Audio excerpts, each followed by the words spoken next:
حضرت ابو موسیٰ اشعری رضی اللہ تعالیٰ عنہ نے پہلے تو ایک قلین بڑا سونا تھا، تو آپ نے حضرت عمر کے گھر بھیج دیا کہ چلو ان کے گھر میں ان کی اہلیہ بچھا لیں گی، کہیں سے تحفہ آیا۔ پھر وہ جس کمرے میں مال غنیمت اور خزانہ رکھا جاتا تھا اس کی صفائی کر رہے تھے تو ایک دینار مل گیا، تو وہ دینار بچے سارے جا رہے تھے، تو ان میں سے حضرت عمر کے ایک بیٹے کو چھوٹے کو بلایا اور بلا کے کہا پتر یہ دینار لے لو۔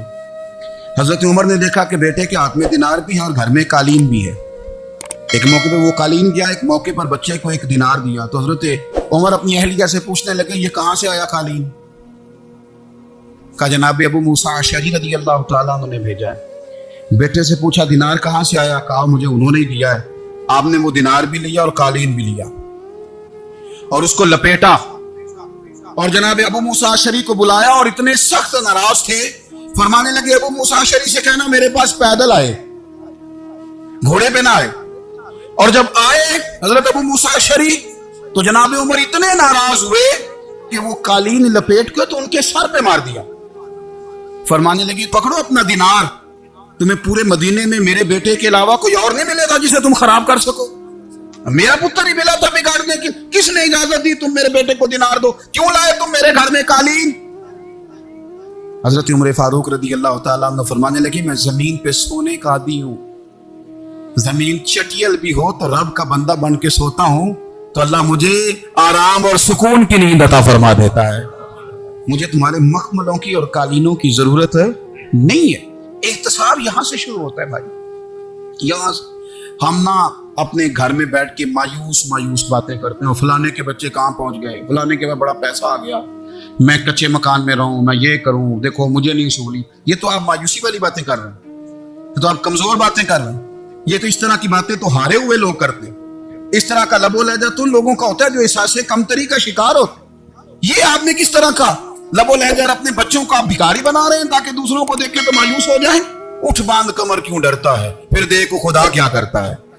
آپ کا جو احساس ہے وہ اتنا خوبصورت ہو، آپ کے لہجے کے اندر اس قدر ٹھہراؤ ہو، آپ کو اطمینان آ چکا ہو، اور آپ کے بچے کبھی بھی کمپیریزن نہ کریں اپنا کسی کے ساتھ، کبھی بھی انہیں کرنے نہ دیں۔ آپ وہ کبھی یہ بات نہ کریں کہ فلانے زیادہ اچھا کھاتے پیتے ہیں تو ہم کدھر ہیں، کرنے نہ دیں۔ انہیں بتائیں کہ بیٹا اپنی مٹی پہ چلنے کا سلیقہ سیکھو، سنگ مرمر پہ چلو گے تو پھسل جاؤ گے۔ ان کو بتائیں کہ جو تمہارے پاس ہے یہ خدا کا عطیہ ہے، اسی پر تم نے قناعت کرنی کبھی بھی۔ حضرت زید بن حارثہ سے نبی پاک صلی اللہ علیہ وسلم کو بڑا پیار تھا، پھر ان کے بیٹے حضور کے غلام زادے حضرت اسامہ بن زید کے ساتھ بھی حضور بڑا پیار کرتے، لیکن یہ تو مسلمہ حقیقت ہے نا کہ عظمت اور شان تو سیدنا فاروق اعظم کی زیادہ ہے۔ امت کا اتفاق ہے کہ نبیوں کے بعد سب سے بڑا درجہ جناب صدیق اکبر کا، اور پھر اللہ نے مقام عطا کیا حضرت فاروق اعظم کو، یہ بڑے لوگ تھے۔ ایک دفعہ مال تقسیم ہو رہا تھا تو حضرت عمر رضی اللہ تعالیٰ عنہ نے نا حضرت اسامہ بن زید کو 4000 دینار دیے اور اپنے بیٹے عبداللہ ابن عمر کو 3000 دینار دیے۔ تو حضرت عبداللہ ابن عمر گھر جا کے کہنے لگے ابا جی اسامہ میں وہ کون سی خوبی ہے جو میرے اندر نہیں، اور اسامہ کے باپ میں وہ کون سی خوبی ہے جو آپ کے اندر نہیں۔ تو حضرت عمر کی عاجزی دیکھیے، حالانکہ بالاتفاق دنیا جانتی ہے کہ جناب عمر فاروق رضی اللہ تعالیٰ عنہ افضل ہیں، پھر بھی پتہ اپنے بیٹے سے کیا کہتے ہیں؟ فرماتے ہیں وہ سن یار وہ خدمت گزار ہیں نبی پاک کے، وہ بھی حضور کے گھر میں ڈیوٹی کرتے، نوکری کرتے، اور ان کے بیٹے بھی حضور کی نوکری کرتے، یہ خدمت گزار ہیں۔ فرمانے لگے اگر تو نے پوچھ لیا تو سن، پھر میری تو رائے یہ ہے کہ تیرے سے زیادہ اسامہ بن زید حضور کی نظر میں پیارے ہیں، اور اسامہ کا باپ تیرے باپ سے زیادہ نبی پاک کا پیارا ہے۔ کوئی کمپیریزن کرنے نہیں دیا، بچوں کو کسی ایسی جگہ کھڑے ہونے نہیں دیا، فرمایا یہ وجہ ہے، یہ انداز ہے کہ تو زیادہ پیارا ہے۔ حضرت عمر فاروق رضی اللہ تعالیٰ عنہ پسند نہیں کرتے تھے، ذرا برابر بھی پسند نہیں کرتے تھے کہ کوئی شخص اور مال آتا تو اپنے رشتہ داروں کو نوازنے سے بچتے۔ مال غنیمت آتا ہے نا، ہمارے یہاں تو اللہ خیر کرے جب کوئی بندہ کاؤنسلر بنتا ہے، چیئرمین بنتا ہے، تو ٹھیکہ کس کو دیتا ہے؟ کوئی چلو بھتیجا مل جائے، کوئی بھانجا مل جائے، کوئی چھوٹا بھائی، اسے بھی کام مل جاتا ہے ساتھ۔ نوازنے پہ لوگ آتے ہیں تو وہ تلاش کرتے ہیں کہ کہاں کہاں کو میرا ہے، وہ ٹینڈر ہی ان کے نام کے پاس ہوتے ہیں جن کی طرف ذرا نظر کرم زیادہ ہوتی۔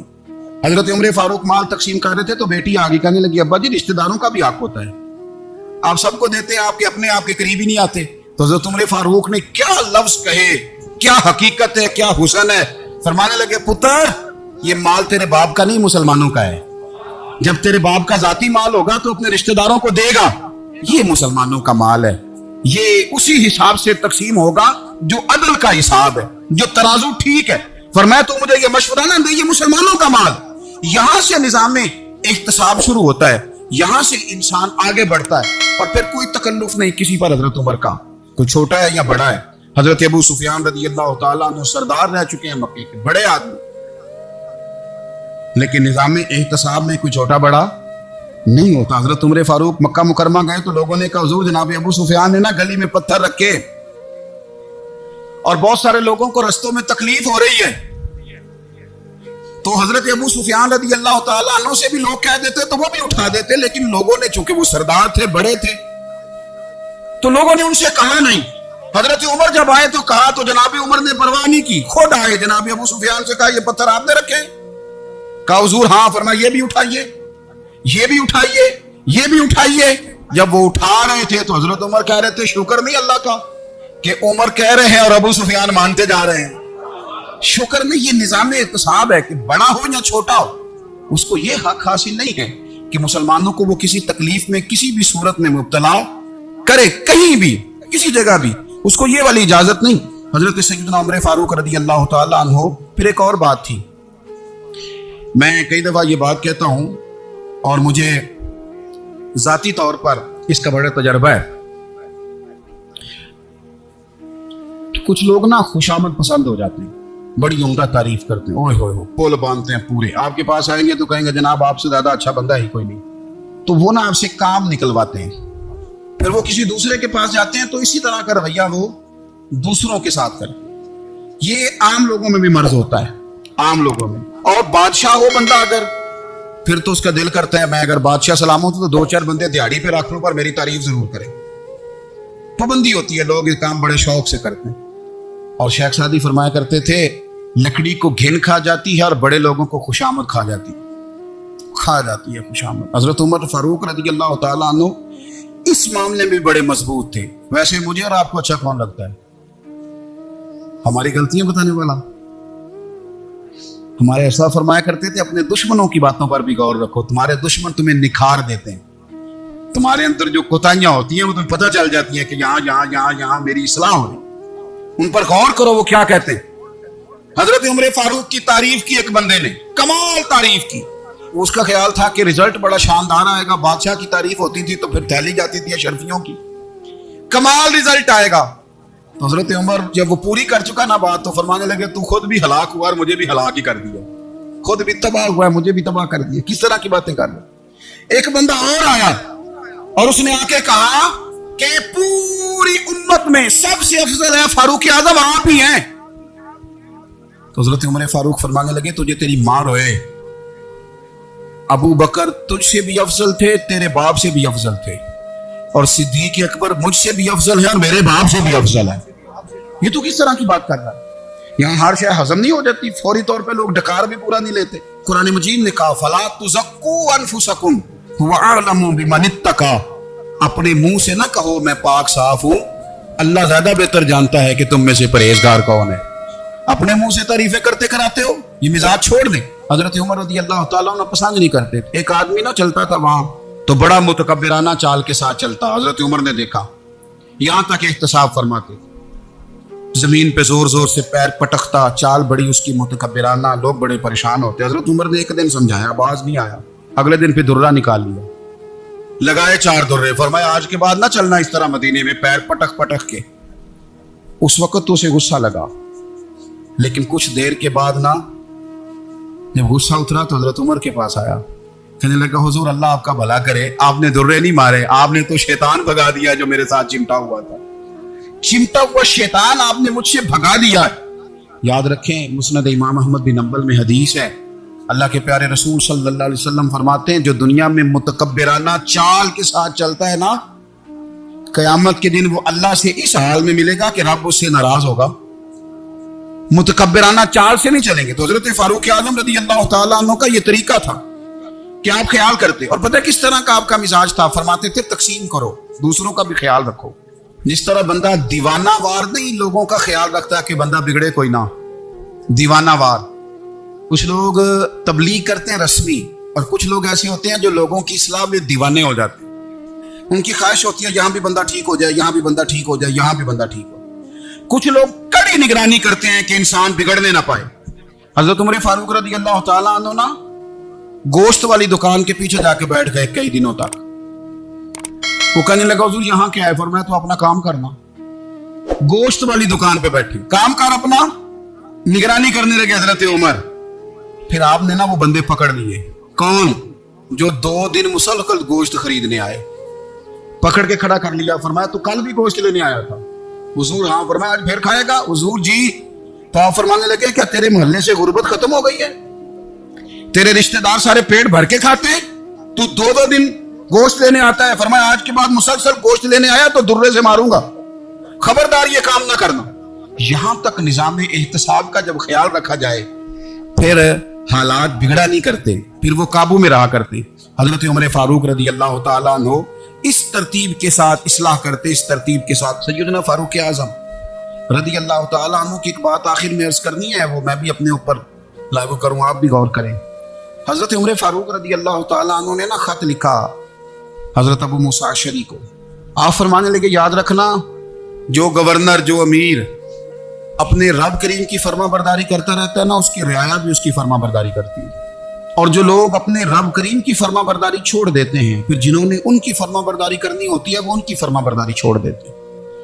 آپ نے سپہ سالاروں کو خط لکھے تھے, فوج کے جو جرنیل تھے, کمانڈو تھے, ان کو خط لکھے تھے. فرمایا جو سپاہی نماز نہیں پڑھتا اسے فوج سے نکال دو, اور ساتھ لکھا تھا یاد رکھو جو رب کا وفادار نہیں وہ ہمارا کیسے ہو سکتا ہے, نکال دو ان لوگوں کو, فوج سے الگ کر دو. ہم آج جو بے پناہ پریشان ہیں, ہمارے بچے بات نہیں مانتے, شاگرد بات نہیں مانتے, ہم شکوے کرتے ہیں, بے ادبی بڑھ گئی. ادب کے ساتھ میں گزارش کروں گا بڑوں کی بارگاہوں میں, جو میری طرح کے بڑے بنے ہوئے ہیں, بزرگوں سے نہیں بات کرتا, ان سے میں کہوں گا کہ ہمیں ایک دفعہ اپنے اوپر بھی تو غور کر لینا چاہیے. کہیں ایسا تو نہیں ہے کہ ہم جب تک اللہ تعالیٰ کے فرما بردار تھے, جب تک ہم تقوی کے معیار پر تھے, ہماری بات ماننے والے ہماری بات مان رہے تھے. کہیں ایسا تو نہیں کہ ہم اس معیار سے ہل گئے ہیں, تو اب جو ہمارے فرما بردار تھے وہاں سے ہل گئے. حضرت عمر رضی اللہ تعالیٰ عنہ فرمایا کرتے تھے کہ لوگوں کو عجب میں مبتلا نہیں ہونا چاہیے. خود پسندی کا جو ماحول ہوتا ہے اس سے لوگوں کو ہمیشہ نکلنا چاہیے. حضرت عمر کے ایک صاحبزادے نے کنگھی کر لی, اچھا لباس پہن لیا تو درہ مارا جناب عمر نے. تو آپ کی بیٹی کہنے لگی ابا یہ تو بالکل جائز ہے, اچھے کپڑے پہننا, اچھا لباس پہننا اور سر میں کنگھی کر لینا, اس پر درہ کیوں مار دیا؟ تو آپ فرمانے لگے بیٹا یہ خود پسندی میں مبتلا ہونے لگا تھا, یہ اپنے آپ کو بہت بھلا سمجھنے لگا تھا, اس کا خیال تھا کہ میں یوں, میرے علاوہ کوئی نہیں. یہ اس مقام پہ جا رہا تھا جہاں اس کی تربیت رک جاتی, اس لیے درہ مارا ہے. ایک دفعہ حکومتی معاملات کے اندر آپ کی اہلیہ نے مشورہ دینا چاہا. بڑے کام بیویاں نہیں کرتی, بڑے بڑے معاملات میں مداخلت نہیں کرتی. ہمارے بر صغیر میں وہ بادشاہ نہیں گزرا کہ جو فیصلہ کرتا تھا تو کرسی پہ بیٹھ جاتا تھا اور پردے کے پیچھے اس کی بیوی بیٹھ جاتی تھی, اور جب وہ فیصلہ سنانے لگتا تو یوں گردن پیچھے کرتا اور اہلیہ جو کہتی وہ فیصلہ سنا دیتا. لیکن ایک دفعہ خاتون نے ایک آدمی کو حضرت عمر نے معزول کیا, تو آپ کی اہلیہ نے, اس آدمی کی اہلیہ حضرت عمر کی اہلیہ سے ملی ہوں گی, تو خاتون نے ذرا سفارش کرنی چاہیے. تو جناب عمر فاروق رضی اللہ تعالیٰ عنہ کے ہاتھ میں عصا تھا, ڈنڈا تھا, 2-3 دفعہ زمین پہ مارا. فرمایا تمہیں کس نے اجازت دی حکومتی معاملات میں مشورہ دینے کی؟ یہ مشورہ مولا علی دیں گے یا عثمان غنی دیں گے؟ آپ کو کس نے اجازت دی؟ وہ حکومتی معاملات, وہ مسلمانوں کا اجتماعی معاملہ ہے, وہ مسلمان دیکھیں. آپ کو اس میں آنے کی اجازت نہیں ہے. جو آپ کی ذمہ داریاں ہیں, آپ کے حقوق ہیں, ان پر آپ بات کریں. تو بھائی نظام میں احتساب اپنی ذات سے شروع کریں. ہماری اولادیں, ہمارے بچے, وہ باہر سے انہوں نے زیادہ اثر نہیں لیا. ہم نے انہیں بتایا کہ ہم بڑے غریب ہیں, ہم بڑے مجبور ہیں, ہم تو بڑے کمزور ہیں, ہماری تو سنتا کوئی نہیں, یہ تو امیروں کا ملک ہے, اس میں تو فلانے کو اہمیت حاصل ہے.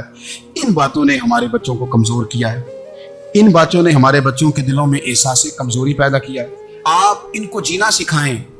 آپ ان لوگوں کو بتلائیں کہ رب کریم نے جو تمہارے لیے بہتر سمجھا وہ تمہیں اپنے فضل سے بڑا عطا فرمایا ہے. آپ ان کو ان کے مقام پر رہ کر خوددار اور قناعت پسند ہونا سکھائیں, آپ یقین کریں گھر امن والا بن جائے گا. بچے اگر بھنا ہوا گوشت کھا رہے ہوں اور پھر بھی لاڑی رہے ہوں کہ مسالہ میری مرضی کا نہیں, سٹائل میری مرضی کا نہیں, ٹیسٹ میری مرضی کا نہیں, یہ والا گوشت میں نے نہیں کھانا, یہ اس طرح کر کے بھنا ہوتا تو پھر میں نے کھانا تھا, وہ زیادہ خوفناک صورتحال ہو جاتی ہے. لیکن اگر ابا جی اماں جی گھر والے کھیتوں میں کام کر رہے ہوں اور بچے اچار کے ساتھ روٹی لے کے جائیں اور بننے پہ بیٹھ کے پھٹے پہ بیٹھ کے وہ پھر کھانا شروع کریں, اور جب وہ اچار آئے اور وہ ایک دوسرے کو کہیں کہ آج تو 2 کلے ہو گئے میرے کام کے, اس دفعہ تو دیکھنا ہماری فصل کتنی شاندار ہوگی, ایک دوسرے کو دیکھ دیکھ کے وہ ہنسے اور مسکرائیں اور ان کی باتوں میں لذت ہو, اور پھر وہ کہیں کہ آم بڑے اچھے مل گئے تھے, دیکھو اچار کتنا سونا آ گیا, دیکھو یہ کس قدر زیادہ اچھا ٹیسٹ ہے, تیل بھی بڑا اچھا ہے, گال بھی بڑے وقت پہ گیا ہے. آپ یقین کریں یوں لگتا ہے کہ کائنات کی سب سے بہترین روٹی یہ لوگ کھا رہے ہیں. یہ سوچ حضرت عمر نے ہمیں دی ہے, یہ فکر جناب عمر نے ہم تک پہنچائی ہے. اللہ ہمیں سمجھنے کی توفیق عطا فرمائے. آخر دعوایا الحمدللہ رب العالمین.